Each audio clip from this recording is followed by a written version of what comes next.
Alrighty, coaches, today we're going to look at cover 4. So let's get into it. And again, we're going to be using proven concepts here. Okay, it's one of the foundational things that I do on my channel is I want to make sure that we're using things that are proven to work. So you will see a lot of these names, you should recognize these, right? We're not just making stuff up that we see on the TV or Instagram or whatever it is, right? So let's get into it here. Drive concept, okay? If we look at the drive concept, depends on how you want to do it. The way I would set this up here, if we're going based off of, we're running this should be more shallow here. Probably do this as a vertical here, and then you can have him just run off. He'll be a check and getting into the flats, probably half slide to the right side, or what you actually could do, what would be better, is have the running back check over here, half slide to the left, so your quarterback's blind side is protected because this is where the vision is really at on this side. So you'd half slide to the left, running back checks over, and then he leaks out into the flats. Just make sure you don't get in the way of the drag. Another thing I would do is tighten this X up, right? So if we look at that concept, let me draw it up one more time here. So we have the dig, 10 yards. We have this shallow. We've got this will be a read here. If it's a 1 high look, we keep it vertical. But right now we got a 2 high look in cover 4. So we're going to try an outside release if possible and then bend it inside of this triangle. He's running off. He's not really a factor in this play. We're not really looking at him too much. So what we're really trying to do is this defender, when we attack vertical with this number 2 receiver, he's got to try and get hands on, okay? Then essentially what happens is if he gets hands on for too long, then this is going to open up this underneath, this drag route here, okay? And if he passes it off too quickly and sits back down on top of this,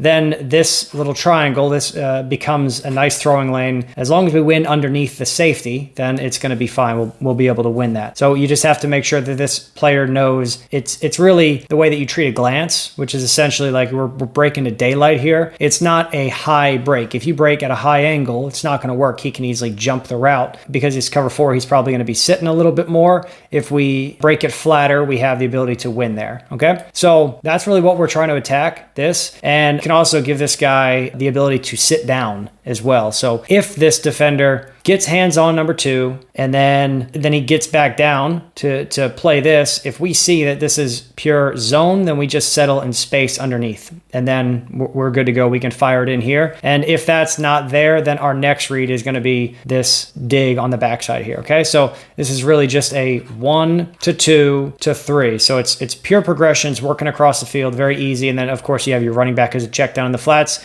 Don't forget about these, right? Make sure you tell your quarterbacks not to forget about this because these can end up as big chunks, okay? So that's the drive concept. I'll try to work through the rest of these quicker because I have a tendency to talk. So stick concept here. This is really just an in and out on this flat defender. So we're attacking flat defender. You can also run a levels on the backside of stick. This is what I like to do. And then again, we have underneath defender that we're in and out on this guy as well. Okay. So there's your stick concept right there. We isolate this flat defender and we just make him wrong. Okay. In or out. The next one we have spacing. So if we do a spacing concept, I would do this more to the boundary. So you'd have this here, we'd have a little bit of an angled flat route. And then here, this is the flat defender that we're trying to attack here, okay? So into the boundary, it's a lot easier. The space is a little bit more condensed, and this is around a 9 yard, right? Around a 9 yard little mini curl, but notice he's not straight vertical because if he's straight vertical, the flat defender can just widen out with this running back and then be in the throwing lane for both. So if he ends up here, then he's right in the throwing lane with the quarterback and he can also play this. So that's why this has to be angled slightly in. This is a over the ball settle 4 to 6 yards in that range. And then we want to get there quick, settle up, and then we have this flat route here. So the read for this spacing is just going to be a 3-step slant on the outside. This is a harder angle, flatter angle. This is a climb route, 1 step, and then we're really working to kind of split these safeties.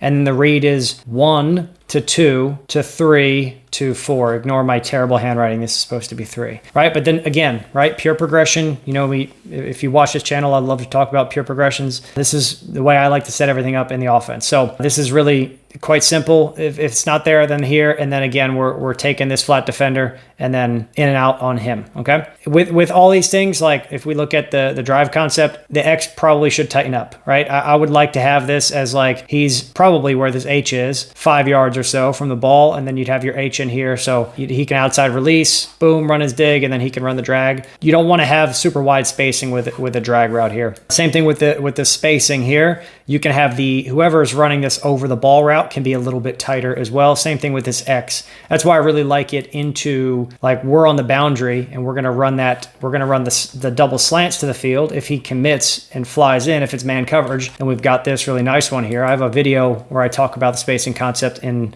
detail, and this is exactly what happens. The Eagles ran it and threw the outside slant, I believe, to A.J. Brown. So that's how we can attack these. That attacks the flat defenders underneath. Hoss and levels are essentially the same thing. It's another idea. So we're going to look at the weak side flat defender here. And I already kind of snuck that in earlier with the stick concept, but this would be a levels concept. And if we run Hoss, then it's the same idea. He's going to have to bend it underneath this safety, right? Because if he just runs straight vertical, he's covered. So essentially this is the same idea, right? We have this triangle. Here what we want to do is we want to get to that in some way, in some fashion. We want to get to that triangle. So it could be a glance, it could be a dig, it could be a bender route, whatever it is. Get there, and then as long as we press vertical here, he's gotta maintain. He can't really commit too aggressively here. And even if he does, realistically, that's why I really like this in route that goes along with it, because as long as even if he tries to jump it, as long as we win inside leverage, we're good. And then we just have to make sure that we beat this guy. So he's either gonna play this, get hands on number 2, and then take away the vertical, or he's going to let that pass off and he's going to try and get here. So one or the other. One of them is going to be open. It just depends. Like if he passes it off very quickly and gets to this in, then the safety would have to be real aggressive to get over there. And then also the mic depends on which side the mic drifts, but that's why you can have other things, the stick concept as well on the backside. So essentially you could have the first split second be looking over here before you come back to this side to influence the mic a little bit, open this up, and then it really is going to be a 1-on-2, right? That's the way it should be. And then we just have to beat this safety as well. All right, so that's the levels in the Hoss concept. I treat this in as for Hoss, you can run it as just a pure hitch, or you could also run it as like a gain hitch where we're settling outside. Both of them are fine, right? You can do both. Anything in cover 4, you really just want to attack the flats. It's something that's going to be consistently open, so just make sure that you're putting that in there. All right, next one here, we've got comebacks, and these are really just one-on-ones, right? So these are one-on-ones here, and then in here, you can have this be an option route. So we're attacking vertical, settle, or we can break and run in. But really what we're trying to do is we're trying to throw one of these, most likely the boundary one. And then that's why it's important that when you run your comebacks concept, you have to have number 2 go vertical. If number 2 does not go vertical on either side, the flat defenders will continue to drift under it. And another thing that you have to tell your quarterbacks, if we're throwing a comeback, it's not a zip, right? It's usually a little bit of an arc, just a little bit of an arc over the flat defender to guarantee that he can't pick it off, right? If he does really, really get out there aggressively, that's why we have the options on the inside. So that's an easy solution there. And then of course, with all of these, anytime you're sending, what does this look like, right? Any 4 verticals, so we end up tagging the comebacks, but 4 verticals, you always want to have something for the check down for the quarterback. So we're either going to run a settle in space or essentially just give them an option, right? Find space, find an opening. And then it's really just a one-on-one with the mic in that situation. But usually the mic should bail out a little bit more and we can just catch a 3-yard pass underneath, turn around and get vertical, and we end up with 6-7 yards before we even get touched by anybody. So that's what we're looking for with that. If we go with lion, that's this right here, the double slants. So the climb route, there's supposed to be a break, 1 step, boom, climb route. So that's double slants, right? And this is really going to be taking the flat defender. It's the same for both sides. If we run this, either way, the flat defender has to choose. I'm either going to squeeze with the number 2 receiver on either side, and that opens up the number 1 on each side. Or if they widen out too quickly, we have the ability to rip that in, right? Safeties right here, they're going to be a little bit more aggressive. They don't have to, there's nothing threatening them right now for like vertical. So they don't have to back up, and they shouldn't. They'll probably be a little bit more aggressive, and then you have to be aware of that and make sure your quarterback knows not to lob it too much. It's got to be zipped in that little triangle, and it's got to be zipped in there quick so they can catch it and then be able to avoid a hit. But to the field in this situation, I mean, same thing in the boundary, but to the field, the ball's in the air a little bit longer because it's a longer throw. If you think about throwing this to the field, they'll probably catch it here rather than catching it right here. Okay, so the ball's in the air a little bit longer. Safety has more time to react to the field. So this could potentially be a kill shot if it's done improperly. But yeah, that's an easy read in and out on the flat defender. If we go with mesh, let's see how we want to draw up mesh. I'm just going to tighten everybody up here. So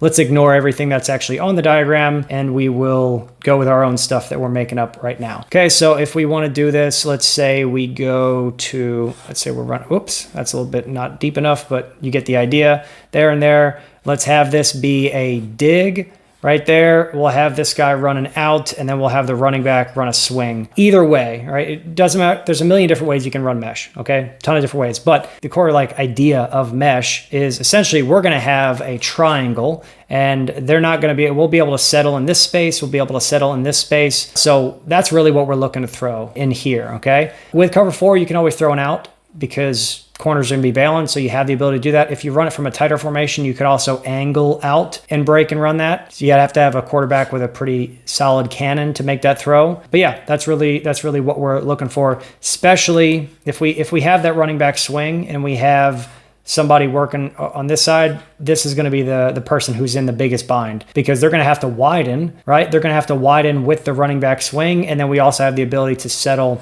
right in there in space, right? So we have this coming across. It's going to hold up the mic a little bit. There's a little bit of traffic going on in there. So this is really the nice shot that we can throw if we don't take the first read, which is most of the time in mesh is an out route. Next thing here, mills. Okay, mills. Now we actually get into isolating this guy right here. So field side safety, it doesn't matter. It could be field or boundary. It doesn't really matter. If we're doing it boundary, then we can run here. Again, number 2 has to press vertical. That's going to occupy the safety. And then you can run a shallow. This should not be that shallow. There you go. Something like that. And then a hinge over here or a comeback or whatever it is. I like this to the field more. Oops, let me do this. So we take best release, run this, press vertical, boom, we've got our post. He's got the drag now. And then this is why I like this, because normally we'd say all right, start here, top of the numbers, 8 yards, boom, finish on the bottom of numbers. So it's 4 full speed steps. Then you have your 3 decelerations. Then we flip the hips, open up outside. And a lot of times this is really just a catch, step, fire. And then we got easy 8 yards. And if we want to attack vertical, we can always just isolate the safety at the snap. We look at him, okay? Look at this safety here. Or if you want to, really, you could look at the backside safety just to hold him so he doesn't drift over. If number 2 goes vertical, he might want to look to help one or the other. Depends on what they do for their rules. They could help single receiver, or he could be looking for a post. But if we hold him, then maybe we have the ability to then afterwards come back and stare at this safety. If he commits, we fire the post. If he bails, then we work the high-low on this flat defender, and we have to trust our Y to find space around this. Either it's going to be thrown before the middle hook or it's going to be thrown after. But that's going to be based on the spacing of whether you want him to settle, only run full speed and never settle. And then again, this guy, does he have the ability to settle, or does he only run? I like letting both the players decide and just letting them win in space. I think that's a good way to do it. All right, next one, scissors, which is literally the exact same thing, right? It's basically the same thing. It's a post and a corner. He's going to attack vertical, break out, should get the safety to commit, and then we fire this post above that, right? So that's the idea behind scissors, and you can treat that the same way as mills, right? So instead of having a dig, you just run a corner, 6-step corner, we break at 8 yards. And then here we have a 7-step post or 9-step post, however you want to do it, rocker post, whatever. And then you can just run the exact same thing, right? Then essentially you just have the high-low here. So you at least have a check down that you can get to. And then you can have your running back work over the middle as well. All right, so that's scissors. Then let's get to the weak flood. This thing is not helping me here. Okay, so weak flood with a Z post. Okay, so here we go. What we're going to do is we're going to mandatory outside release with a vertical. You can have this guy run a speed out. So this is always an option. We're going to go under Sam. Pretend that's a Sam. Under Sam, over Mike, right? It's going to be our read. And you could also say if it's a too high, depends on how you want to set up your rules, but this could also be pressing vertical. And then this would be a Z post. So when we have this USM here, he might tighten up, and then we have the ability to fire this if we press in here. And then we also can, I mean, I've seen teams do this in different ways, right? If this is a tighter look, then you could have this be a smash variation, right? Where you have let me draw it again here. If you have your X tighter and your H in here, so let's ignore these two here. You could run this as a here, here, and then you'd have your USM, and then you'd run your post, right? So sloppy drawing, but you get the idea behind it. Don't forget the running back option. In this one, I'd probably I'd half slide here to make sure that the quarterback's first read is going to be on this side anyway, so we want to protect his backside. So these are a handful of different proven concepts. You can always create variations for everything. Like I just showed you on the last one, the weak flood. This could be here with an out route. This could be a bubble. This could even be a post if you want to go that route and just say like, hey, we're here and here. And then we go under the safety and then he goes over the safety. So it's still a high-low on this. And then we also have this backside post. As long as you're aiming, the ball is landing on the hashes, you can actually have two posts, but you have to be careful about it. Don't let your quarterback lead them either one to the middle, because then it's just going to be a bad situation. So yeah, those are different ways you can attack cover 4. Hopefully you got some good stuff from that. All right, so again, hopefully you got some good stuff that you can take from this. If you want to have everything already built out for you, I have my 2-day offensive playbook course where I basically give you everything, right? I show you exactly how to build out your playbook. You'll have these beaters for everything in there. And then you also get my entire playbook, right? I give you the import key codes so you can literally import it directly into your Huddle account. It is the easiest way to create a playbook because you don't have to build it from scratch. You can basically just adapt what I have. And that's a really easy solution. So you get a lot of plays. There's a bunch of things in there. If you want to check that out, there's going to be a link somewhere on this video and then also in the description below. Thanks for watching. See you in the next one.